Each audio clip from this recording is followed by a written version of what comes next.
خب ببینین، واقعا این منظره رو ببینین بچه ها. این کلبه ها رو ببینین، اینا خونه های عشایره. الانی که من اینجام خالیه، کار نمی کنن. فکر میکنم حدوداً از 1 ماه دیگه داماشونو میارن این بالا، توی این دشت زیبا زندگی میکنن. نمیدونیم بچه ها قدم زدن توی این هوا، توی این هوای نمناک مرطوب و پرمه، چقدر آرامش بخشه، چقدر لذت بخشه. روبروی من باید یک کوهی باشه الان که پر از برفه.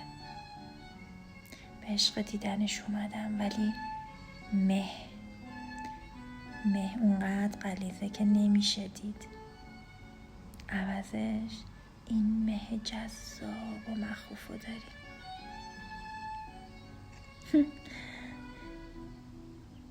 وای، این پرنده زیبا رو ببینین چقدر قشنگ داره حرکت میکنه،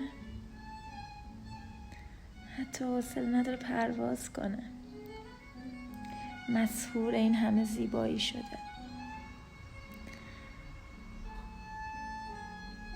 چیزی که من تو طبیعت دوست دارم همین مسحور شدن، همین شیفته شدن، همین غرق شدن تو طبیعته.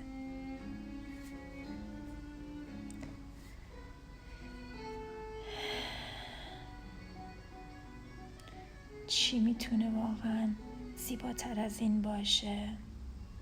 تو این هوا نفس بکشی، برگ ها و درخت ها رو لمس کنی، قدم بذاری تو جاده‌ای که تا به حال ندیدیش. میری جلوتر، بازم جلوتر، جلوتر و جلوتر، به عشق دیدن اون چیزهایی که ناشناخته است،